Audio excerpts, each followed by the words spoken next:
Hi and welcome. This is Phil Grist, the Raw Builder.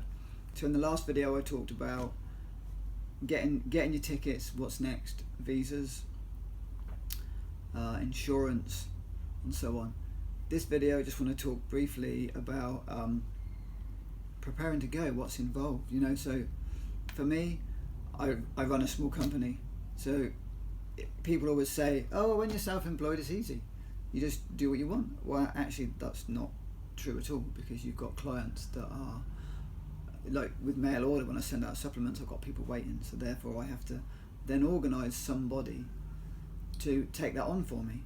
And luckily my sister did it, which is great, and my IT guy that helps me out. Between them, they've figured out how they're going to do it so people can still get the supplements, which is fantastic.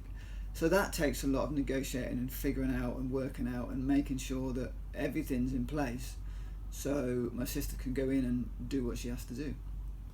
And as it happened, we had printer problems, and so that was another issue. And since I've been away, apparently printer issues. So what else is involved? So also I run a small building company, so I've got clients, and I've got to make sure, which is the tricky bit, that I've got enough work to tie me up before I go, but I can get it all finished. So that's been a real challenge for me, is to get just the right amount of work so I can actually finish it up, and then pack and concentrate and passwords and Instagram, Facebook, and make sure that I've got all that sorted out, which was a much bigger task than I'd realised. So I had 2 weeks left at the end of work. I timed it perfectly, and then things just started to go wrong. I realised that my van had run out of MOT, so I had to get it MOT'd, and there was issues with that. And then we got all that sorted out, and just as I was reversing out of the MOT bay, I thought that's a really strange sound. So I took my van to a mate of mine and said, what's going on with the van? And he said, oh, you've got a diesel knock. And I'd never had a diesel knock before, so I went and put fuel injector cleaner in it, and it went away for a little while, and then it came back. And we tried, me and my mate, we spent hours and hours and hours trying to sort this blinking problem out. And of course, no van, I can't then tie up my jobs or get anything, I can't do anything without the van. So we then spent days trying to figure out what it was, where it was, getting parts fit, and eventually we did fix it, and eventually I did get everything wound up. But in the end, it was a real stress, even though I'd organised and allowed 2 weeks, which had worked perfectly all right.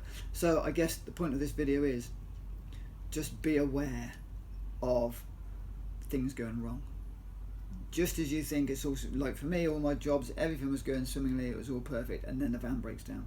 You can't allow for things like this.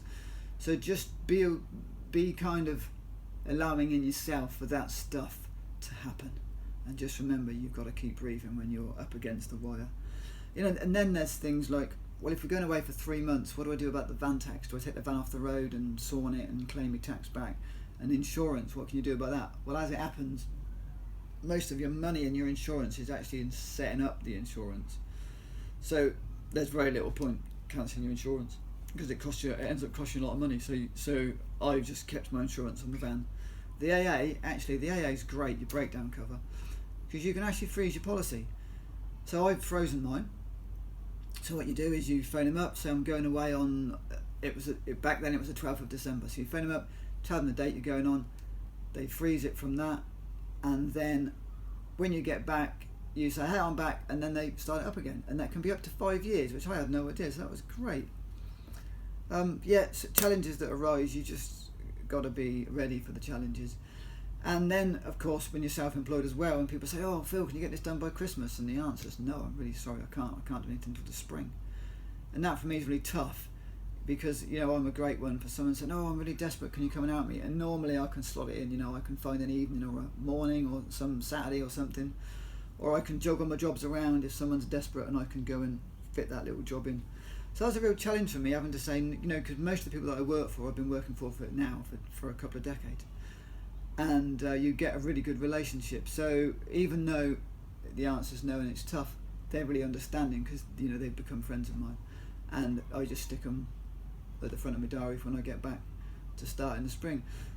So yeah, I just wanted to share with you about, you know, getting yourself personally ready, and you know, and then thinking about what is it, you know, what's the purpose of your trip?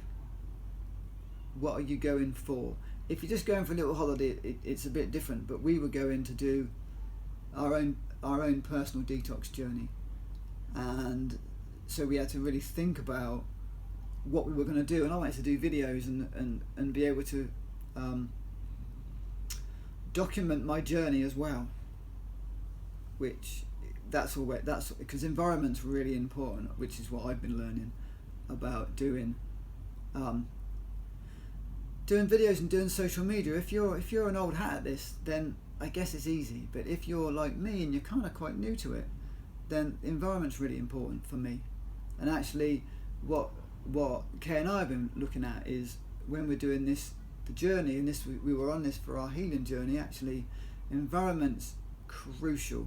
So I'm going to cover that in another video. So again, thanks for watching. I really appreciate your time. I hope this has been useful about prepping. Thanks very much. Bye bye.